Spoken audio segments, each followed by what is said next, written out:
Hey guys, the show you're watching is called Carving It Up. I host it. My name is Bryson. I normally start shows like this by saying I hope everyone is having a great day, which of course I'm hoping you are. At this point, I hope you're at the bare minimum having a better day than me. You know, it's funny. I woke up this morning. The birds are singing. It's sunny. And honestly, the weather hasn't been that great down here in Tennessee since I came back from Florida. So it's been nice. It was sunny. It was 82, 83 degrees. There was a breeze. I went to the gym, played some hoops with some of the guys at the gym where I go to school, and came back and was prepping for the podcast. And we got the finals tonight, and then that happened. Aaron Rodgers is a Steeler. Now, this comes as no surprise to me.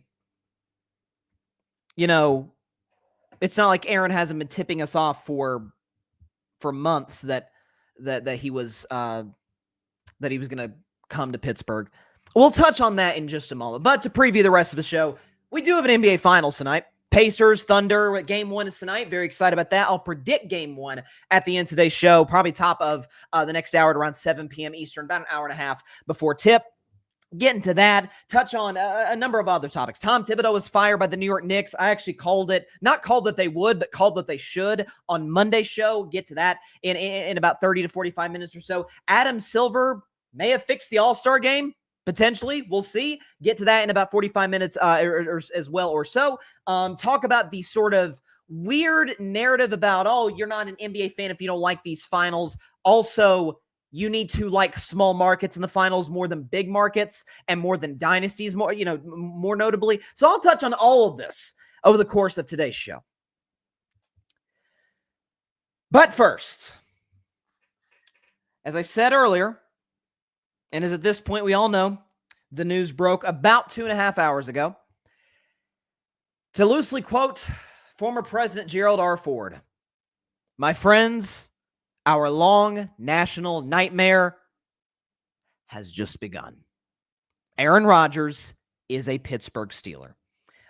It was reported by Jerry Dulac. I hope I'm saying his name correctly. He tweeted simply, "Breaking. Aaron Rodgers has informed the Steelers he plans to sign a contract and attend minicamp next week." Adam Schefter retweeted it, and retweeted this thing, another article from Brooke Pryor at ESPN, who she was breaking down sort of the dynamics of this and how this came to pass. And this was a long wait, basically 3 months back in March. Aaron Rodgers is now officially a Steeler. What can officially be said without question? And I think, something officially, it was on life support. They brought in the priest to administer the last rites, and the family came in and was mourning the event that was inevitable. And that is that something died today, officially. It was dying and has officially died. Mike Tomlin's standard. As we know, Mike Tomlin is a man of many words, is one of the best interviews in the league as it pertains to coaches. He's one of the most articulate as it pertains to, putting together his vision for what he wants a football team to be. He's great at the mic. If Mike Tomlin retired today, first of all, the day would get better. But second of all, he'd be great on television. At ESPN, Amazon, Fox, CBS, doesn't matter. NBC, doesn't matter. He's great.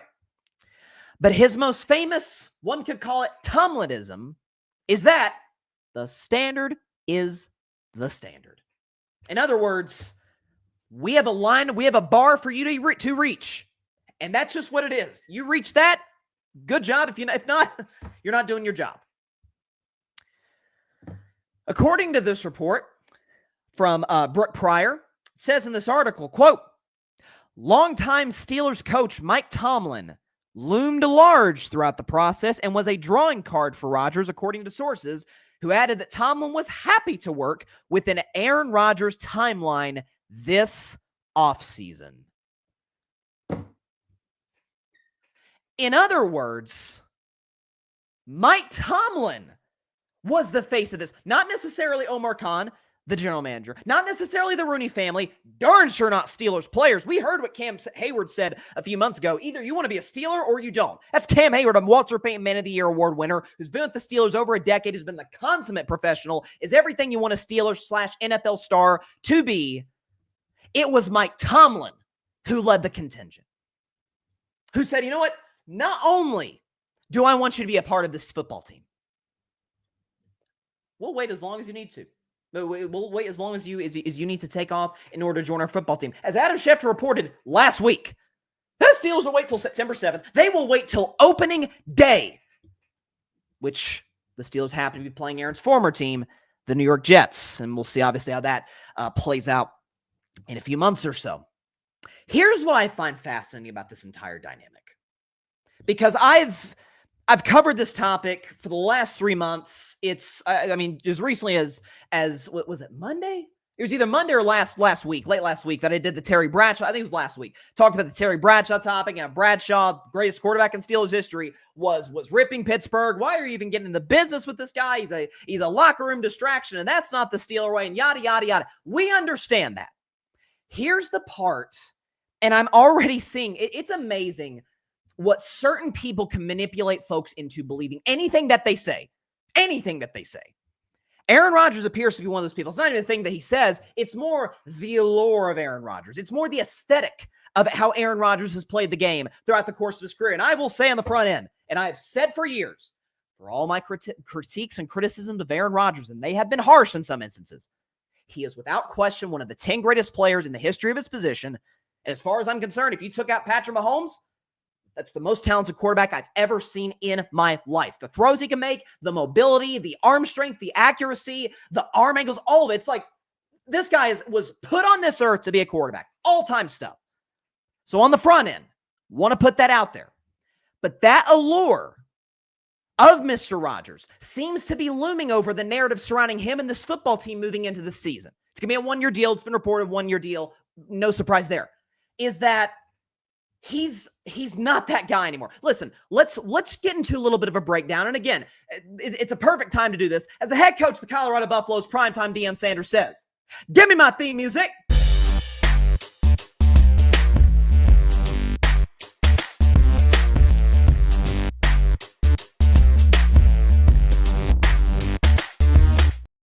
It's Carving Up the Context time. So in this week's edition of Carving Up the Context, we've done a number of these on Aaron Rodgers.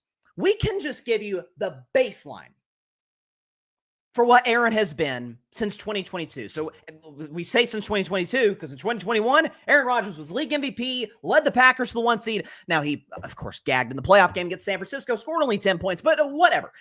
Since 2022, this is what Aaron Rodgers has been. We've shown the stat a million times. Here you go. 56 touchdowns, 23 picks. Not a terrible touchdown to interception ratio, actually. Aaron is his greatest strength is he doesn't throw a lot of picks, although in some instances that's because he is terrified to. 63% completion. Yikes. 223 pass yards per game. 90 passer rating. Nowhere near Aaron's peak. 8 games under 500. 0 playoff runs since 2020. 0 Pro Bowls since 2021. That's the baseline. Those numbers in and of themselves would tell you not the same player, but hey, he's getting older. Well, he's not supposed to be. Those numbers, 90 passer rating is not great by any stretch of the imagination. It's fine. It's not bad. It'll work. You can win games with a guy like that, especially when he doesn't throw a lot of interceptions. On its face, it works. Until you look a little bit deeper. So I've updated. As a matter of fact, I broke it down into 3 shorter graphics as opposed to one big one. For something that I discussed last week when I did the Terry Bradshaw topic on Aaron Rodgers. So we know Aaron Rodgers' one healthy season with the Jets was nothing short of an abject disaster. That goes without saying. And called it from the jump. I don't even feel good patting myself on the back for that because I thought it was kind of obvious, but whatever. We know the New York Jets, as I've joked off on the show, are the place where all quarterback dreams go to die. If you are a young quarterback, middle-aged quarterback, old quarterback, it just doesn't work. There's a reason they haven't won the Super Bowl in nearly 6 decades. But the Jets last made the playoffs 2010. 15 quarterbacks have started for this franchise. I'm sorry, 15. 6 quarterbacks. 7, my bad. 7 quarterbacks have started 15 games or more for the New York Jets since 2011 on. So 2011 was the first year of this playoff drought all the way to 2024. 7 quarterbacks have started 15 or more games. Can we show you the win percentages of those quarterbacks? So let's go and put that up there, okay? So Ryan Fitzpatrick's got the best win percentage, which is not saying much. He won 46% of his games. It's not great. Followed by Mark Sanchez, won 45% of his games. And there's Zach Wilson. He was a bust. It won 38% of his games. Not a good tenure there. Then let's go to the next 3 quarterbacks. And Geno Smith, who's gone on to do good things in Seattle, wishing the best in Vegas, but we know his stop with the Jets. It did not work at all. Only won 36% of his games. Darnold. Sorry, my bad. That's not Darnold. That's Josh McCown. Josh McCown, who at this point was basically there just to mentor. Sam Darnold has gone on into coaching. McCown's a good dude. Won 35% of his games. We know McCown was a career backup who bounced around the league. And then Sam Darnold, bust, won 34% of his games. Is again, good in Minnesota. See what he does in Seattle. Didn't work with the Jets. Wait, can we just go back and look at that? Let's see. That's Ryan Fitzpatrick, Mark Sanchez, Zach Wilson, Geno Smith, Josh McCown, Sam Darnold. Where is? Oh, Aaron Rodgers is dead last. He's dead last. He's 7th. Aaron Rodgers won 33% of his games in a minimum of 15 starts. That is worst on the New York Jets in the last 14 seasons in this playoff drought. But one could say it's still the Jets. Like Bryson, you got to cut him some slack. It didn't work. Let's go, because if you look at Aaron's numbers last season, it's like, I don't know, it doesn't seem like he was the problem. 28 touchdowns, 11 picks. He was 8th in passing yards, 25th in QBR, but had an okay season. It wasn't bad. Matter of fact, had more passing touchdowns than Mahomes and Herbert and Jaden Daniels and Jalen Hurts and Matthew Stafford and some of the best the NFL has to offer at the quarterback position. 2 things. Number one, do we really believe Aaron Rodgers is better than Patrick Mahomes, Justin Herbert, Jaden Daniels, Jalen Hurts, and Matthew Stafford? Can we be intellectually honest for a second? Do we actually think he's as good as those guys in 2025? I didn't think so. But let's do a quick recap over the New York Jets season, because I've got it written down here. I want to make sure I get this right. I want to make sure that I understood why the Steelers made this move, because based on the way they're advertising this, I mean, you would think he's just going to win them 12 games. They're going to win the division. They're going to be a playoff contender. Okay, so last season, they lost opening night to San Francisco, opening Monday night, San Francisco. Niners are better. It's fine. They win 2 games in a row against Will Levis and the worst team in the NFL, the Tennessee Titans, and then Jacoby Brissett and the team that, had it not been for one more loss, would have been the worst team in the NFL, the New England Patriots. So started 2-1, looking pretty good. Aaron looks more comfortable, and from there it snowballed. Week 4. Defense gave up 10 points. Bo Nix did not throw for 100 yards, and you lost. And the next week against the Vikings, overseas in London, Aaron Rodgers in a game, the Jets lost by 6, threw a pick 6 to a linebacker, and ended up throwing the game-ending interception to Stephon Gilmore. So that's potentially, 7 to 10 points, 7 to 14 points in the bag that Aaron Rodgers threw away in a game that the Jets lost by 6. The next week, he threw the game-ending interception against the Buffalo Bills. Oh, that's right, because Mike Williams ran the wrong route. And so what they said is, okay, Mike Williams isn't going to cut it. Let's bring in Devontae Adams. Devontae's got a history with Aaron. It works with Aaron. Let's bring him into the franchise. He did the big reveal on McAfee, and he was all smug. I got my guy. Let's roll. And they went into Pittsburgh and got absolutely trounced by the Russell Wilson-led Steelers. Aaron Rodgers had multiple turnovers. And then the next week, let's get the ship right. First full week with Devontae. It's the Patriots. And they lost that game to Jacoby Brissett. And then they came back a few days later, and they beat Houston. They looked pretty good. Bad clock's right twice. They beat the Houston Texans. And then they came back the next week and got absolutely thumped by the Arizona Cardinals. And then they came back the next week, lost to the Indianapolis Colts with him blundering the clock in the final minute of that football game. Go back and watch. It was a disaster. The next week, lost to Seattle at home in a game where Aaron bleeping Rodgers threw a pick 6 to a defensive tackle. This is the guy the Steelers brought in to fix everything. He then proceeded to torch the Miami Dolphins and Jacksonville Jaguars. Hang the banner. Aaron Rodgers is back. And then he proceeded to lose to the Rams when his defense gave up under 20 points. And then the next week, they got absolutely thumped by the Buffalo Bills in a game where Aaron Rodgers was errant all over the place. I'm not a Skip Bayless fan whatsoever, but Skip used to call him errant Rodgers. That could apply in this instance. He was inaccurate, turned the ball over, and was screaming at teammates. And then the next week, he torched the Dolphins. Might as well put that next to the Super Bowl III banner at MetLife Stadium for all I'm concerned. That was Aaron Rodgers' 2024 season. And as bad as that might sound on its face, it's actually worse than you think. This is carving up the context. We look a little bit deeper than surface value. Let's look at Aaron Rodgers compared to another quarterback of his, let's call it ilk. Let's go and put this up. We're going to do a blind reveal. Sometimes I like to do these for topics like this. So, that looks awfully similar. So the other quarterback has, since 2022, by the way, has 2 more touchdown passes, 1 more interception. Pass yards per game are almost identical. 223, 221, tomato, right? Completion percentage, I mean, almost dead on. Aaron Rodgers is 0.2% better than the other quarterback. Passer rating, mystery quarterback's 92, Aaron's 90. QBR, mystery is 47, Aaron's 44. Record, neither is good. Aaron's 8 games under 500. This quarterback's 7 games under 500 since 2022. And I'll give you a little bit of a hint here, folks. These 2 players had the same play caller at one point in their last 3 seasons. Both of these quarterbacks in this stretch had a brilliant offensive mind calling the plays at one point in their career. And of course, this player happened to be with the Steelers last year, and Aaron has won today.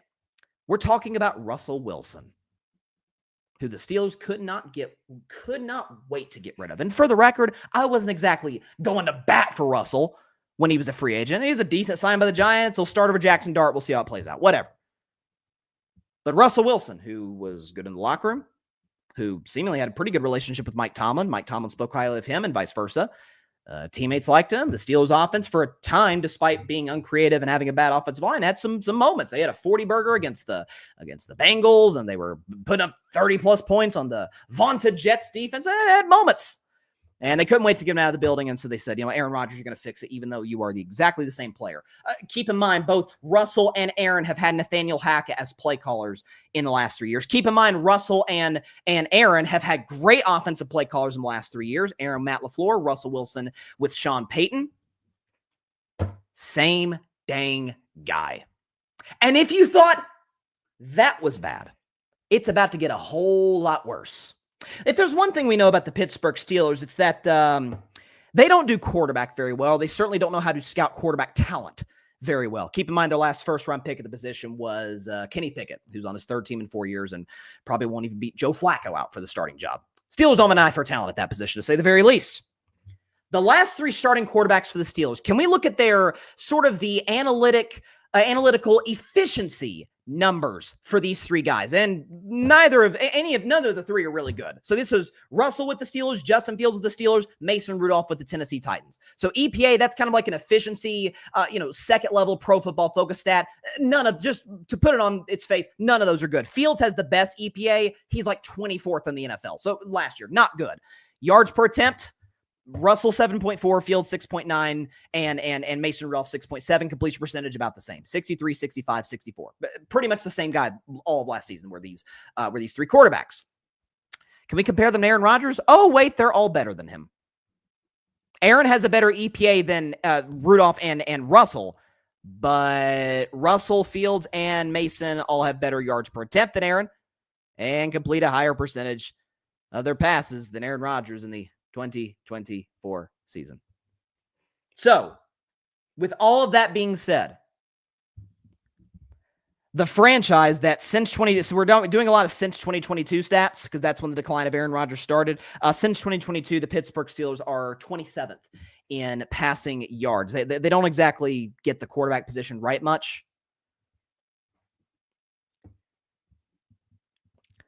I've asked this question before. They do know that this whole non-losing season thing isn't actually it's not a thing that teams or franchises actually care about, right? That's not actually they don't hang banners for it. They don't give out rings for it. I don't think they give you an AFC player of the week or coach of the week for not having a losing season. I'm pretty sure there's no accolades or trophies that come with that. And it seems to be the first thing that every single analyst, fan, and otherwise just happens to bring up about Mike Tomlin. Every time the Steelers come up in conversation, hey, Mike Tomlin never had a losing season. Folks, I'm not saying that's not impressive. I'm saying it's And I mean, they won the Super Bowl in the 2008 season against the Cardinals, and what was maybe the greatest Super Bowl, one of the greatest Super Bowls ever played, certainly in this century, with Big Ben throwing the game winner to Santonio Holmes, all of it. Got to the Super Bowl a couple years later, lost to, ironically, Aaron Rodgers and the Packers. Haven't gone to the Super Bowl since. Since 2016, how many times do we have to do this? The Pittsburgh Steelers have not won a postseason game. If you want to go over their losses, AFC title games to the New England Patriots, I don't know. I'm not going to hold it against them. It's Brady. It's the Patriots, the dynasty. That was the year they went on to come back against Atlanta. Brady officially cemented himself as the GOAT. I'm not going to hold that against Pittsburgh. I am going to hold the fact that they got a first-round bye the next year, 2017, and lost to Blake Bortles, and the Jacksonville Jaguars gave up 45 points to that offense. And then 2 years later, after missing the playoffs in 18, missed the playoffs in 19, came back in 20, started 11-0, fell apart the second half of the season, went 1-4, and got trounced by Baker Mayfield and the Cleveland Browns at home in what was the Browns' first win in over a decade in the postseason. And then the next year, they made the playoffs and got thumped by Kansas City. And then the next year, they missed the playoffs, 9-8, and then they came back the next year in the playoffs and got thumped by Josh Allen, the Bills. And then they started 10-3 last year and predictably collapsed in December, came back in the playoffs, and got thumped by Lamar and the Ravens. That's the standard now in Pittsburgh. That's what Mike Tomlin at this point speaks of, at least if we're going to be objective, in what this franchise has devolved into. There's no two ways around this. They get trounced the first quarter, can't come back, don't have the playmakers at quarterback. There was a turning point in Pittsburgh, folks, and I don't know if the Steelers have quite recovered from it. I'm talking about the 2019 season. So Pittsburgh got off to a rough start. They lost the Patriots, and I think this to the Seattle Seahawks in week 2 to start the 2019 season. And in that second game against Seattle, Big Ben blew out his elbow, missed the rest of the season. And the Pittsburgh Steelers saw themselves at, dang, we're 0-2, franchise quarterback's gone, and Mason Rudolph is our quarterback. Not an ideal circumstance. Not ideal circumstances right there. And what the Pittsburgh Steelers opted to do is, you know what? We're going to go after a playoff spot, so much so we're going to give up our first round pick to get Minkah Fitzpatrick from the Miami Dolphins. And you know what that's going to do? That's going to put us in position to go 8-8. Why do I bring this up? Well, because that first round pick they gave up was in a draft that featured quarterbacks you may have heard of. Joe Burrow, Tua Tagovailoa, Justin Herbert, Jordan Love, Jalen Hurts.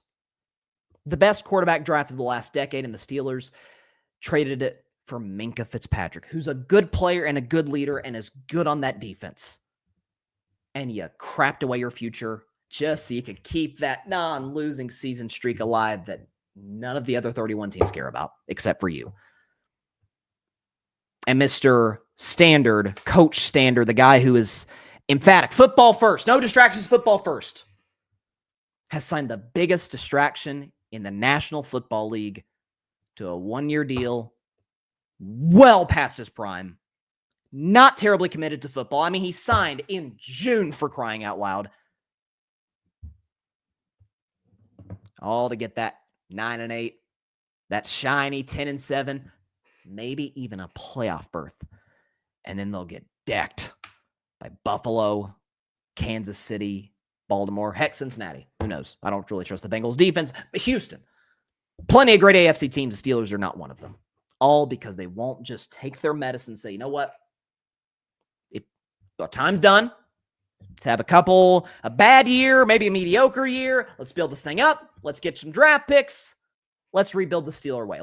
This is a franchise tied with the New England Patriots for the most Super Bowl championships, 6 in the history of their franchise. Let's blow it up, build it back up. After all, Mike Tomlin is in a position in Pittsburgh where coaches don't generally get fired. Chuck Noll, there for 23 years. Bill Cowher was there for, I think it was 15, 16 years. Mike Tomlin, similar. Three head coaches in Pittsburgh since 1969. You got a lot of job security, especially if you won a Super Bowl. Got a lot of equity in the front office for them to keep you long term. They'll keep you through a rebuild. They've shown that. And you just won't do it. All because the one thing that people really know you for, had to preserve it. Because if you don't got it, then who are you? What's your calling card? Getting trounced in the month of December, costing yourself playoff positioning, and getting thumped in round 1? No playoff wins in the last 9 seasons? Is that the standard? That what the Pittsburgh Steelers need to be aiming for each and every season? So, for this long edition of Carving Up the Context, the last 20-plus minutes I've spent on this, Not that I'm shocked. The Steelers have shown their hand over the years at this position and that they don't value it terribly much. And they don't value that alleged standard very much either. They're going to be 9-8, 10-7, because Aaron Rodgers is not a bad quarterback. He's an okay starter at this point in his career. Couldn't even outplay Mason Rudolph, Russell Wilson, and Justin Fields last year. Like, are you kidding me? It's not like those guys were exactly in great positions last year either as it pertains to their offensive skill position group guys and coaches. So that's where my Steelers are at. There's going to be that big revenge game week 1 against the Jets. Frankly, I wouldn't be shocked if Aaron Rodgers balls out. He's pissed with how the Jets treated him at the end of his time there and how Aaron Glenn flew in and it was kind of spat. He felt like it was a spat. He felt like he spit in his face to a degree. I kind of get it from Aaron's perspective. He's gonna be fired up against those Jets. He'll be fired up against those Packers in week 8. Excuse me, when they come to, when they come to Acrisure Stadium and beat the Steelers. Or maybe they don't. Maybe Aaron gets revenge. But it'll be 10-7. I mean, you know what's funny? Part of the reason the Steelers fell apart in the second half of the season was because their schedule was brutal. Y'all want to know the final 6 games of their season? My bad. The last 7 games of the Steelers' regular season. They play Buffalo. They go to Baltimore. They host the Dolphins. They go to Detroit. They go to Cleveland. And then they host Baltimore. So they got the Ravens twice, the Bills, the Lions, and a decent team in the Dolphins. 9-8, 10-7, maybe playoffs, maybe not. Wash, rinse, repeat, and we'll be right back to square one. And they will have a good enough draft pick to get one of the top quarterbacks in next year's draft. Welcome to Pittsburgh, baby. We're the standard. Let's just keep that streak going that literally no one in the league but us cares about. That's the standard in Pittsburgh. Check the comments here. Tim is Tim's enjoying it. He's laughing. Listen, I get it. I mean, I've bashed this guy. I think I've called this dude's career every step of the way since 2021. So when he won league MVP 2021, I said it should have went to Brady, and it should have. But regardless, I said that the Packers would go out in their first playoff game to San Francisco, and despite Jimmy Garoppolo trying as hard as he could to give that game away because Jimmy's not a very good quarterback, they still found a way to lose that football game with Aaron Rodgers and the Packers offense mustering 10 points at home on a bye. And then the next season, I thought the Packers would be a playoff team, but as the season continued to snowball, I said, okay, I don't think this is the same player that he used to be. And then he goes to the Jets, and I was like, okay, he seems to be optimistic. He's embracing the city of New York, and okay, it may work. And then, unfortunately, something happened that I nor no one could have foreseen coming. The Achilles happens, which sucked. It was awful to see. And so then I go into 2024. I'm like, Aaron's last healthy season, he wasn't that good. By the way, with a Packers team that was very talented offensively with young receivers and a really great young head coach in Matt LaFleur. And he's coming off of an Achilles, which is the worst injury an athlete can suffer. And the Jets aren't that good. And he doesn't seem that committed to football, and that he chose a trip to Egypt over OTAs. And I think it might have been mandatory minicamp, rather. Call me crazy. I don't think it's going to work. And it actually was worse than I thought. I had 7-10 last year for the Jets. They said, no, hold our beer, 5-12. So listen, it's bad. It's real bad. And it's real mediocre. But that's the Steeler way. Mike Tomlin's shown us that, again, as this article, Brooke Pryor pointed out on ESPN. This was a product of Mike Tomlin's fascination. And him and Aaron have mutual interest. We've known that over the years. And that's where the Pittsburgh Steelers are at today. Yeah, something else, last thing, and then we'll move on. Then we'll go to break because I've spent a half hour on this one topic. Here's what I find fascinating. The Steelers, before the Aaron signing, were 2.5-point favorites against the New York Jets. They're now 3-point favorites. So Aaron Rodgers, the great 4-time MVP Aaron Rodgers, maybe the greatest thrower of the football of all time, now moves the line a half point. I'll say this, provide for some good content on my show moving forward. Yeah. Tim, at least we still got our Red Sox. Oh wait, yeah. Don't even. Tim, we're in that struggle together. I don't want to talk about it. It was a cool short home run yesterday, I guess, by Rafaela, but no, outside of that, it was bad. Okay, we're gonna go to break, and then I'm gonna talk about the finals. I'm so pissed off right now. See you in 1 minute.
Welcome back to Carving Up Live. So we're going to get back to, I guess, our regularly scheduled program and what I've been preparing, for the show for the last couple of days, because our show is on a Thursday this week as opposed to a Wednesday, which it normally is. It'll go back to being on Wednesday next week, and then it might go back to a Thursday if there's a game 6. We just got to see how the finals plays out. Y'all saw my prediction the other day. I had to go and put this up. I had Thunder in 6. My full prediction and why I had the Thunder winning this series in as many games as they are is on the YouTube channel now, so feel free to check it out. After the live show, though, stay tuned to this.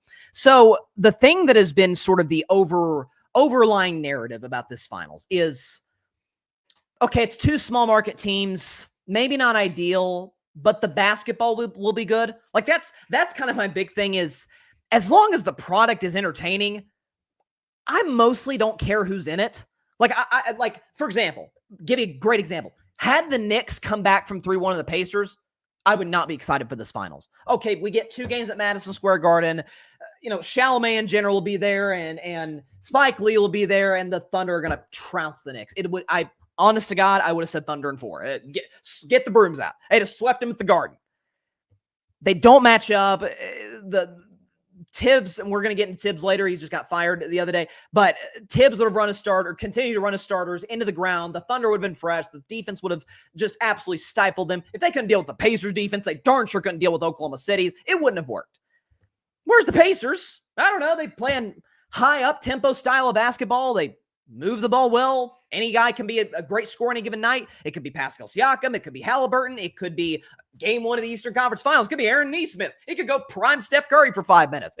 That's how this team's constructed. Championship coach in Carlisle, there's a fascinating aspect to this. And I don't think that it's going to be a lopsided series that Vegas and others seem to think it will be. But sort of the thing that I am concerned about moving forward with the NBA is because people talk about, oh, man, it's the politics, and it's the face of the NBA post Steph and LeBron probably isn't going to be an American. And okay, A, every league talks about politics. B, Shohei Ohtani's the face of Major League Baseball. Baseball is doing it quite well right now. It's not just because of Shohei, this is for a number of factors, but I don't know, it seems to be able to work for their sport. The problem with the NBA, and the reason it's still very popular. We see the attendance, we see the streaming, social media, all very popular league. The problem the NBA is dealing with, who are we supposed to root for and against?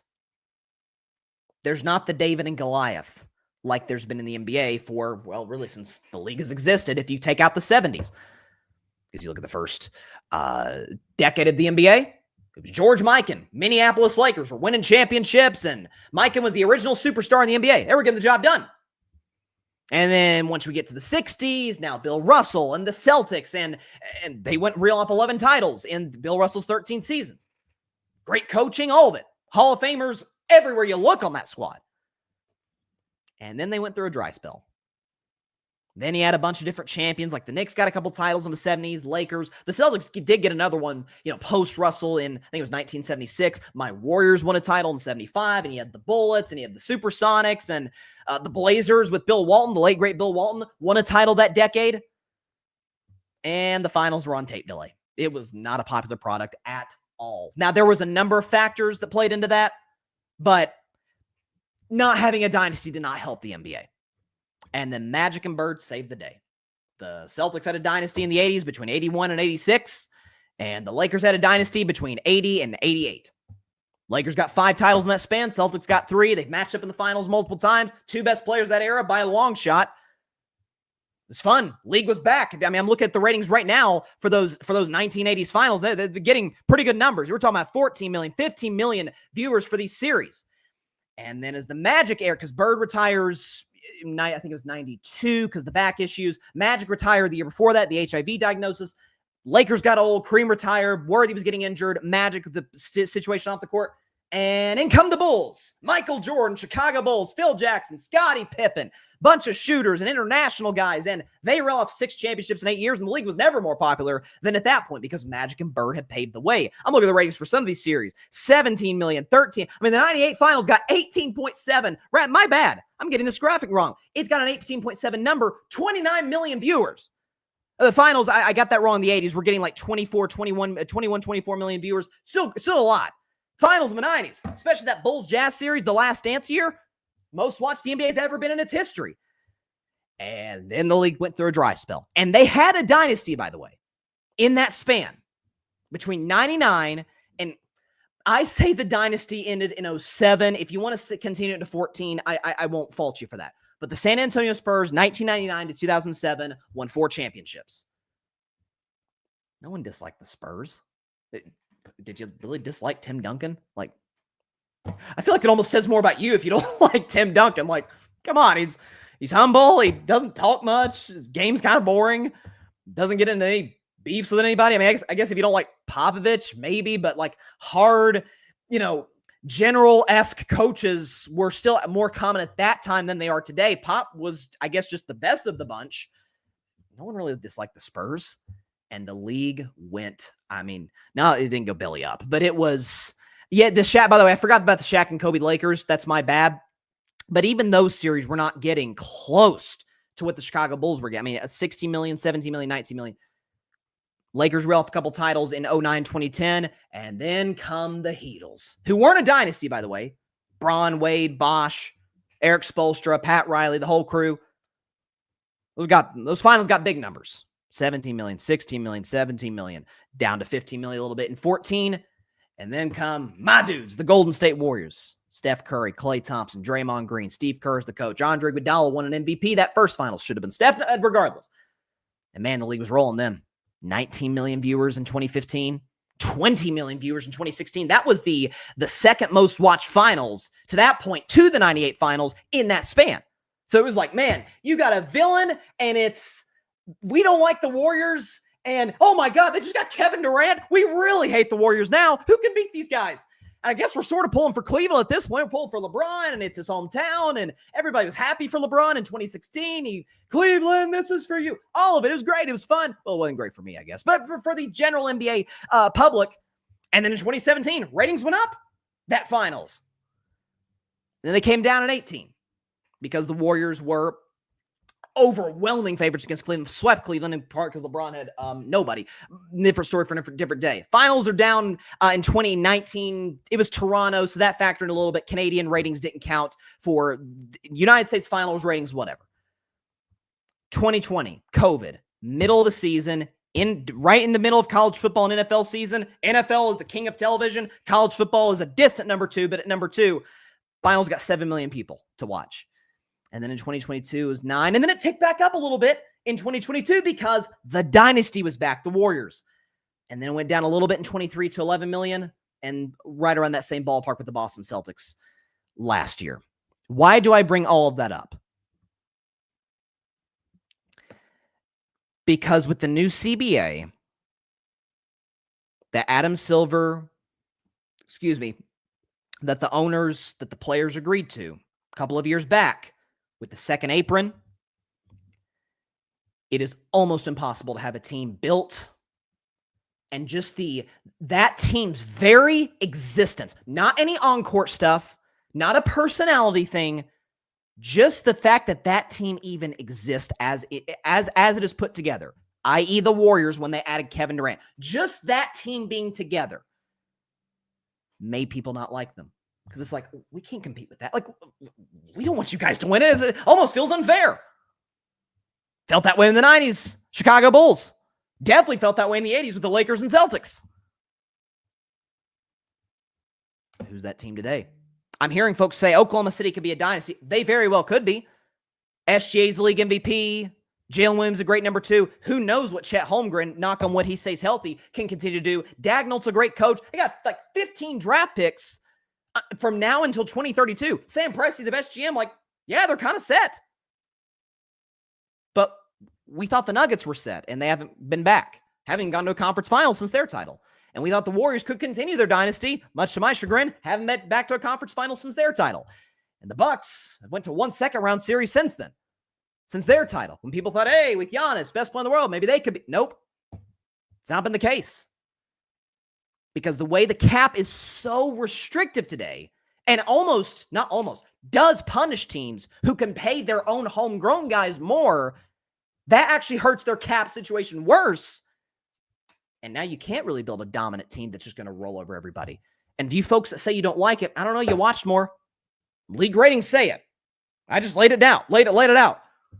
Not every people liked the Bulls for a number of reasons. They were kind of like the one dynasty most people loved. The Jordan influence, all of it. But people didn't necessarily love the Lakers or the Celtics. Usually you picked one side or the other because you didn't have a choice. You had to.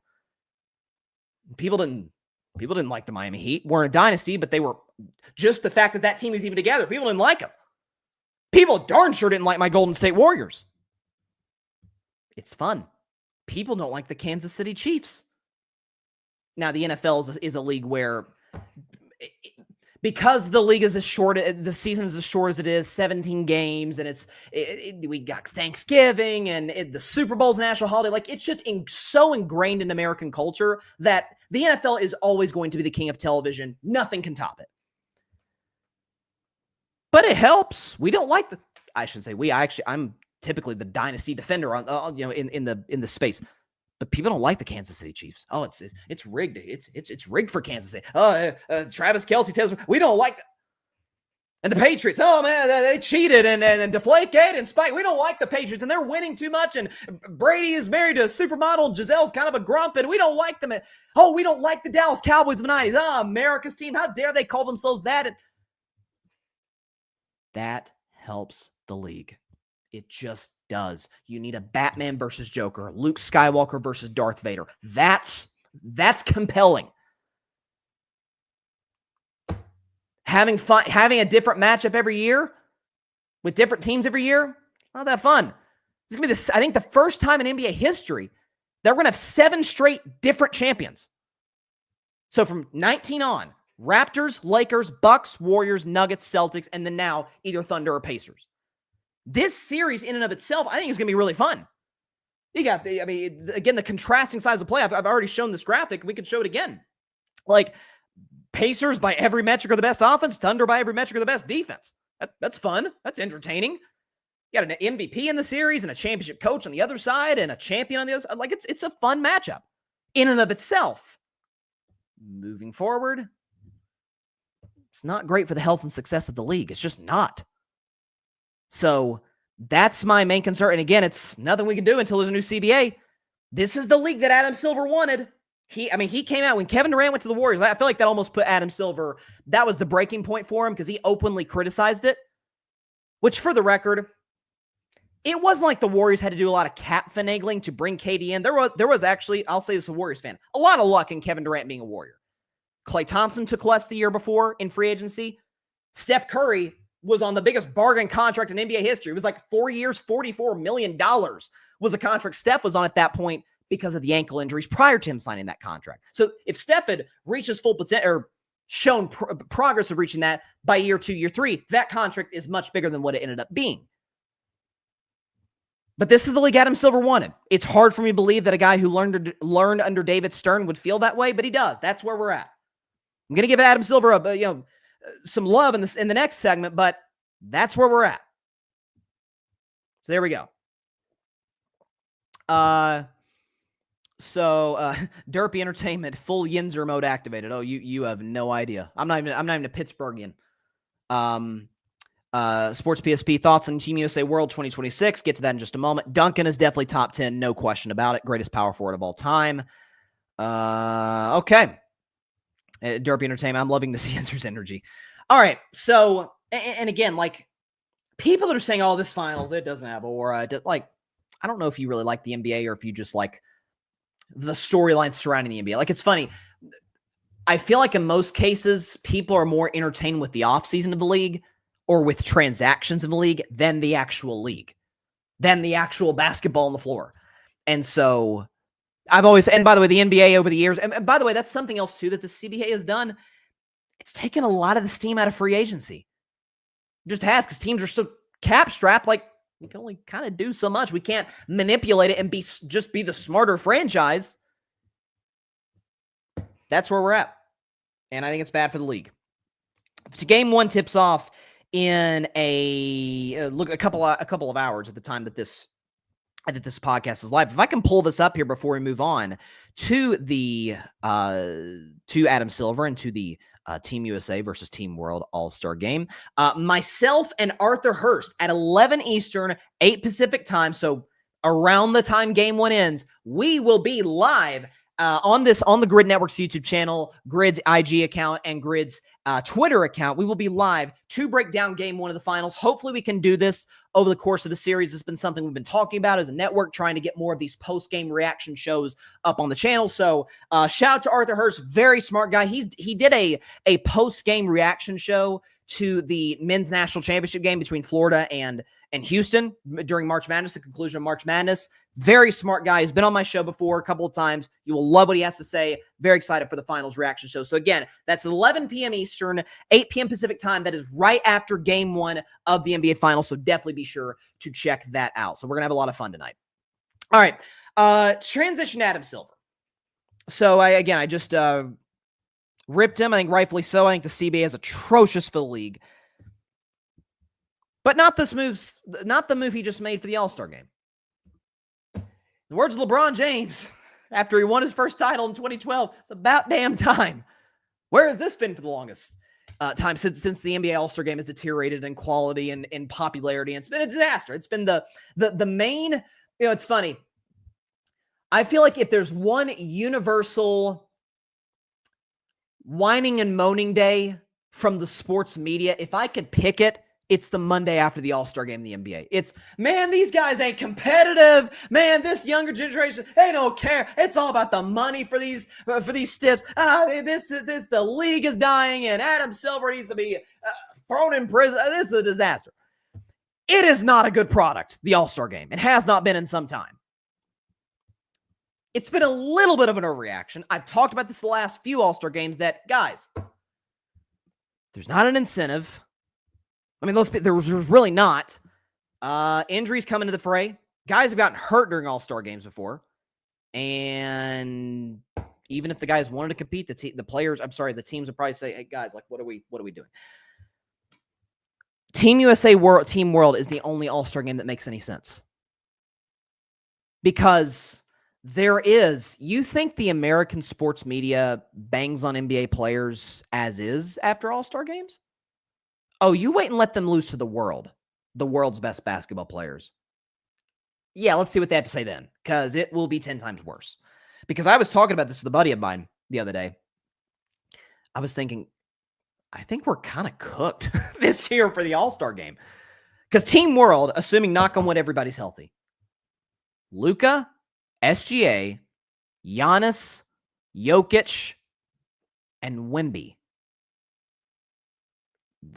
That's not good. It's a great defensive lineup. It's great. All 5 guys have good offensive games. Who we got to guard them? Like Steph, LeBron, and KD, again, knock on wood, those guys are healthy because that's more of an up-in-the-air question because of their ages. They can hold their own. Heck, we just saw them in the Olympics last year. They were all through great over the course of that tournament. But Steph is about to be 38 years old next year, and KD is about to be 37, and LeBron's about to be 41. Like, Father Time is undefeated. These guys are giving Father Time as much as he can handle, but he does eventually win out in the end. And especially against Jokic, who I think just turned 30 recently. Giannis, same age. Luka's 27, 26, I think, 25, 26. SGA's 26. We've got Ant Edwards and Jason Tatum, and after that, our pool isn't as deep as the world's pool. And so there is sort of a national pride that comes with, this is our game. I know basketball is technically invented in Canada by the late, great Dr. James Naismith, just for the record. But with that being said, this is our game. There's 29 NBA teams in the United States, and then you have the Toronto Raptors. This is our game. America dominates. A dream team, it's kind of started the tradition of, we just kick the rest of the world's butt. The rest of the world does not have the talent that we have, and we're going to show them. But the world has caught up, as we saw most recently in the 24 Olympics. Serbia gave Team USA all they could handle. France, who I thought would be Team USA's biggest competition, and in some cases pushed them all the way to the finish before Steph went on the one-man wrecking crew run that he went on. But the world's caught up, and there is sort of a national insecurity, is the best way to put it, about, man, are our guys caught up?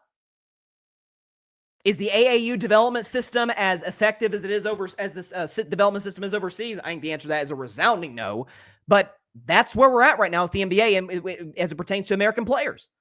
And so that does add an extra level of drama, of anticipation. And I will be beyond shocked if guys are going to attack like a game 7 exactly, but regular season intensity, maybe. More likely than the last few years, the All-Star game where it was the gimmicky fourth quarter rules, and this year where it was like 3 games, which was kind of confusing. And this works better. Straight up, 48 minutes, best players in our country, best players on the field, taking the field or the United States essentially is what you're going to be doing for this All-Star game. I think it's fun. I like it. And for the record, I've been saying for the last 2 years since that disastrous All-Star game in 2023 that the NBA needs to do this. Looks like they finally listened to me. This just got reported just a second ago. Who is this? John Gambadoro, who covers the Phoenix Suns in Phoenix. And he says that the Phoenix Suns have zero interest in acquiring Karl Anthony Towns and a potential Kevin Durant trade. That has been floated around, the Cat for KD trade, for a while. I'm not sure basketball-wise it makes sense for the Knicks. It doesn't make any sense for the Phoenix Suns. I mean, I guess teaming up Booker with Cat, there's the college connection back at Kentucky. It sort of makes sense, but it feels like you're kind of like a play-in team. If you get past the play-in, you get knocked out by like OKC or something. It's how the mighty have fallen. And boy, you thought if you're a White Sox fan or you know a White Sox fan, say a prayer. Because Matt Ishbia is now going to be the owner of that baseball team. He's been the owner of the Suns and has single-handedly destroyed the franchise. Not like the White Sox were in the spot the Phoenix was in when Ishbia bought that team, but brace yourself, White Sox fans. It's going to get worse. From a Red Sox fan to a White Sox fan, it's not ideal. Last topic, then we'll go to break and predict game 1 of the finals. So Tom Thibodeau was fired yesterday, and I said on Monday, or 2 days ago rather, but my bad.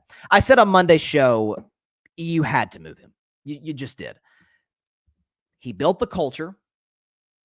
He took over in 2020 when the franchise was nothing short of an abject joke. If you remember in 2019, that was going to be the year where the Knicks are going to maybe get Zion. They were to get Kevin Durant, Kyrie Irving, and all of a sudden, we got a title contender now. We got the future superstar and Zion Williamson. And they struck out in the lottery, got the 3rd pick, and they struck out on Kyrie and KD, who actually went to the crosstown team in New York, the Brooklyn Nets. They were a disaster. Tibbs took over, got him to the playoffs. Julius Randle was an all-star. Rough year 2. Got back to the playoffs in year 3 after adding Jalen Brunson from Dallas. After that fell through with the Mavericks. Won a playoff series. Came back the next year. Brunson was even better. Won a playoff series. Came back this year. Won 2 playoff series. Knocked out the champs. And you were in the Eastern Conference Finals. 2 wins away from the NBA Finals. But Tibbs famously has a philosophy where he just doesn't use his bench. And we can show you the numbers this year. Just didn't use them much. Last in bench points per game. Last in bench minutes per game. I think this ties in the fact that the Knicks this season were minus 37 in fourth quarter point differential, which was 18th in the NBA, despite having Jalen Brunson, who was this year's clutch player of the year. And against the Pacers, you see the turnover differential and the defensive rating are both terrible because guys were spent. And we can show you that graphic as well. Josh Hart, first in the NBA minutes per game. Mikal Bridges was 3rd. OG Anunoby was 6th. Brunson was 14th. Cat was 20th. He ran his guys in the ground. That's what he's always done. And by the end of the series, be it the 2 Eastern Conference Finals appearances he's made back in 2011, and then this year, and the multiple second-round appearances and first-round exits, guys by the end are just out of gas. There's just no other way to put it. They are spent. They are tired. They are done. It was time to move on. I've said this, that Tibbs falls into the category. I've got one in the NFL and one in the NBA, where it's great culture guy, can take over a mess and bring it to relevance pretty quickly, but he can't get you to that next level. In the NFL, I call that the Sean McDermott coach. Sean McDermott is, by all accounts, a very good coach. I think since 2021, I think McDermott is like third in the NFL in wins or win percentage, something like that. I think it's like Sirianni and Andy Reid are close at like 1 and 2 spot. I forget. Sirianni might be ahead of Reid. And then the third spot is McDermott. It's like, oh, Sean's done a pretty good job, and he has done a good job. He took over the Bills in 2017 when they hadn't made the playoffs in well over a decade and got them to the playoffs year 1 with Tyrod Taylor. Then Josh Allen comes in 2 years later. They're in the playoffs. 3 years in, Allen's an MVP of Canada of the league. And you see what Josh Allen has become, in my mind, the second best QB in the league to Mahomes. But playoffs in and playoffs out, particularly against the Chiefs, but even 1 year against the Cincinnati Bengals, where it's like, okay, not to take any heat off of Josh because he hasn't come up big in those last drives in 23 and 24. But schematically, you're like, oh, he's just getting worked by Andy Reid. Like this is a mismatch. They're kind of undisciplined. Remember that QB sneak? They basically ran the tush push. The Bills did. Actually were more successful in Philadelphia last year in running it. And then weirdly, like they were like 0 for 3. They failed on 3 tush pushes, and it was kind of a disaster. And Allen looked jittery. And I've said for years the Bills need to make a change at head coach. Sean McDermott will go anywhere, change the culture like that. He can't get you to the next level. The NBA, as much as it pains me to say this because I freaking love the guy and respect him, Mark Jackson is the comp. Mark Jackson took over the Golden State Warriors in 2011 when they were the joke of the league. In the state of California, the Golden State Warriors were Clippers North. They were the same spot the Clippers were in. Disaster. They got new ownership. Lacob and Goober had bought the team not long before that, but prior to that, bad ownership. They ran through coaches. It was a mess. They had a young star, great shooter, the Steph Curry kid, but what is he? Does he fit? Steph was getting sat for 4th quarters of games, and it was just a mess. And Mark Jackson took over, stabilized the group, helped develop Steph and Clay, and helped Draymond develop into a role that I think most coaches couldn't have helped Draymond develop into. But in some of those playoff series, particularly against the Spurs in 2013, when the Spurs were a better team, you're not going to fault them for that. And then the Lob City Clippers in 2014, when the Warriors won 50 games that year, a lot of times the Warriors offense devolved into Steph Curry save us. Just go one-on-one, off the dribble, create your own shots, which Steph, contrary to what LaShawn McCoy says, anywho, is great at, but that's not an effective way to run an NBA offense. Kobe Bryant might be the greatest isolation scorer in the history of the game. Didn't win jack is playing that style of basketball. The Warriors couldn't take that next step that they felt they should have. And combined with some internal stuff in the organization, they moved on from Mark Jackson, brought in Steve Kerr. Steve believed in a completely different offensive philosophy, and that completely different philosophy got the Warriors 67 wins and a title, 73 wins, and a minute away from another title. 67 wins and a title, 58 wins and another title, and 57 wins and almost got another one. And then got a title 3 years ago. Safe to say it's worked. He's got the best out of Steph, Clay, Draymond, the rest. The Knicks need that Steve Kerr. I'm not saying they're going to turn into a dynasty. I'm not saying Jalen Brunson's going to turn into a multi-time league MVP and change the game, but they need that guy to come in, stabilize it. Not so much of because the thing is in sports, and this even applies to relationships, where if you break up with somebody, you tend to go with not the exact opposite, but a different type of person in terms of how they tick than the person you were just with. Because eventually, like, their quirks kind of get old and they get on your nerves and whatever. So you want to get the opposite of that. That's usually what NBA and NFL, really professional sports teams, tend to do with the next coach. Is he a little bit different? If he's too easy on the players and is too much of a player's coach, you need a guy to get in their behinds and the whole bit. And if you got a guy who's just nagging on players and wearing them down, and need a guy to come in and take a deep breath. Let's stabilize this thing. Usually you need the opposite of the guy you just had. Like I've heard Michael Malone float around as the coach of the Nuggets. Malone's much better with rotations than Tibbs is. That's not a good fit. It's just Michael Malone's a great coach. I think will be employed soon. It doesn't work with the New York Knicks. And so, listen, I've been on this for a few weeks now, just after surveying the landscape of the league the last few years, that these retread head coaching hires generally haven't worked. I mean, you could say, I guess, Bickerstaff in Detroit is kind of the one outlier, where Bickerstaff was in Houston briefly, and then he was, I think he might have been, was Bickerstaff in Memphis? I feel like he might have been. Maybe I'm tripping. I feel like Bickerstaff was in Memphis. Point is, ends up in Cleveland, does a pretty good job there, and gets fired after they lose in the second round to Boston, goes to Detroit, disaster, playoff team. Cade develops all of it. That's kind of the only one that's worked. Doc Rivers, that hasn't worked. There's a number of guys that have gotten multiple opportunities, and it's just, like, I love Mike Brown. Mike Brown's a great assistant and an okay coach. Like, not going to necessarily take you to the next level. That's how I feel about a lot of these guys. The best way to build a good, solid championship contending franchise at this stage and sustain it, hire a top assistant. Get one of the best assistants in the league. That's what the Phoenix Suns just did. Now, Phoenix has a number of questions. I've voiced those loudly over the last few years, but maybe have a guy to come in, stabilize it. Not as much pressure as there was. There's not the, well, in his last stop, no. He gets to learn on the job, put together a good staff. I mean, JJ Redick, he had no coaching experience. I think he coached very poorly in that Timberwolves series, but generally did a great job of the course of the season. I think he's a really smart young coach. That's the route the Knicks need to go. It's the route the Warriors went. It's the route I think the Buffalo Bills need to go after the season if they don't win the Super Bowl. So there's certain guys or certain coaches that are they are culture builders. They can come in, clean the mess up, maybe get bad guys out of a locker room, develop their culture, but they just can't get you to that next step from an X's and O's schematics standpoint. And Tibbs falls into that category. So my guess is he'll probably get a job as a top assistant somewhere, and then maybe get another head coaching job in the NBA, which, again, listen, his last stop, he got to the Eastern Conference Finals, helped build the Knicks.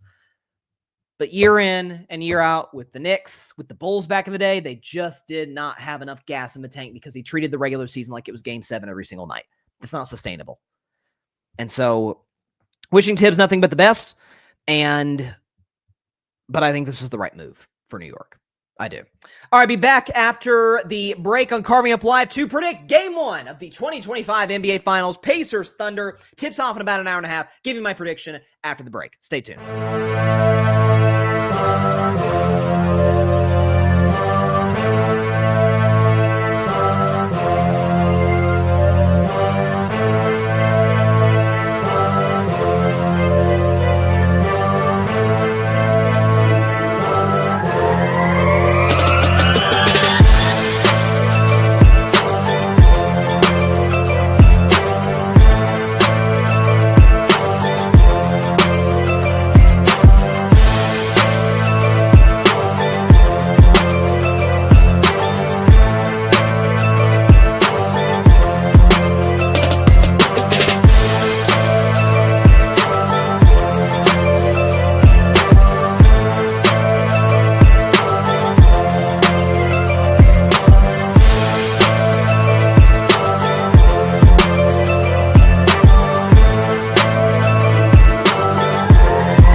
Welcome back to Carving It Up Live. Excited to be back on the show. So, we got Game 1 of the Finals tonight, so let's just go and get right into it. Get the background music. Here we go. We got Thunder and Pacers. So, here's the thing. Oklahoma City is favored -9.5. Understandable. The funny thing about both teams, and I guess that maybe this isn't that shocking, is considering the fact that these two teams actually have the two best records in the NBA since the calendar turned to 2025, but is the fact that both the Pacers and Thunder are undefeated in their Game 1. So the Pacers beat Milwaukee, Cleveland, and New York in all of their Game 1s. Obviously, the Knicks, they did that in shocking fashion. The Thunder have, just murdered the Grizzlies in the first round, but particularly the first game. They won by 51 over the worst team in the playoffs in bad franchise. And then round 2, my bad. Oklahoma City's not undefeated in game 1. I apologize. They lost to the Nuggets in the Aaron Gordon game. My bad, folks. That is on me. And they ended up winning game 1 in convincing fashion against the Timberwolves when there was the situation with the Shai Gilgeous-Alexander foul calls and whatnot. So here's what I'm fascinated to see. And again, we'll show you the graphic. I've showed it all week, but it's still, I can't wait to see this finals, at least for this very reason. So this is the best offense and defense in the NBA. There's the fact that, you got a situation where the Pacers like to push the basketball. That goes without saying. That is their bread and butter. And the Thunder are the best, certainly defensive league, and an outstanding A++ half-court defense. And does that hurt Oklahoma City in the sense that the Pacers mostly like to get out in transition, control the pace? That's going to be the number one. It decided the Eastern Conference Finals. I think it could decide these NBA Finals. Who controls the pace of this series? It really decides most series. Is if Indiana continues to push in transition, because the Denver Nuggets were number 1 in fast break points this season, and they were the one team that pushed Oklahoma City farther than they would have liked, right? They pushed them to 7 games when Jokic didn't even have his best series. So like that's the aspect of this that I find really, really fascinating. And so listen, there's a part of me that feels like Indiana could pull a shocker where it's like, man, 9.5, like that kind of feels a little fishy. I don't know if I love that line, but at the end of the day, the line should be what it is. I think SGA and the Oklahoma City Thunder are looking to make a statement. That crowd in OKC is going to be absolutely on fire over the course of the series, but particularly in this game 1. They haven't been in the finals in 13 years. They had all those disappointing playoff exits with KD and Harden, and they feel like they should have gotten a title there, and they traded Harden, and it didn't work, and they had some bad years missing the playoffs, getting draft picks, and now they're back in the finals as the favorites. Give me the Oklahoma City Thunder in game 1. They do cover the 9.5-point spread. I think they win 122-106 over the Indiana Pacers in a game that Oklahoma City, I could see it being like very close, tightly contested in the first half. The thing that I am a little bit worried about with Indiana is that, Andrew Nembhard had that outstanding game 6 against Jalen Brunson, where he just locked him up. Brunson had okay numbers, but Nembhard had 6 steals. He was great. Brunson's a smaller guard. Nembhard's a smaller player. SGA is a big guard. Like looks slight, but SGA can get to a spot. He's physical. He can do those things. And so, I think SGA is going to get dropped 34 points tonight. Give me 34, 9, and 6. For SGA. So 33 points, 9 assists, 6 rebounds for Shai Gilgeous-Alexander, and the Thunder win game 1 of the series. Again, I had Thunder and 6 coming in, so I've got Oklahoma City opening the series up with a W. All right, that is all the time we have for today's show. Appreciate everybody stopping by. As for Carving It Up, be sure to check us out tomorrow at 6 p.m. Eastern, 3 p.m. Pacific time, right here on YouTube, Twitter, and on Instagram. Be sure to check out all of our stuff. Also, check out myself, Arthur Hurst, maybe more guests, who knows. Game 1 NBA Finals post-game reaction show. Myself, Arthur Hurst, will be there. That'll be at 11 p.m. Eastern, 8 p.m. Pacific time, live on the Grid's YouTube channel, probably as well as on our Twitter account and Instagram. Check us out. We'll have reaction to the NBA Finals. Very, very excited for it. So stay tuned. Check us out. Very excited for the finals. Give me Oklahoma City minus 9.5, 122-106 over the Pacers. We'll see you, everybody. Stay safe out there. God bless y'all. Peace out. And peace out to the Steelers. Jeez whiz. Thanks so much for watching the show on YouTube, and be sure to go click that big red subscribe button and check out the other clips and full shows from Carving It Up Live, as well as our other incredible content creators here on the Grid Network.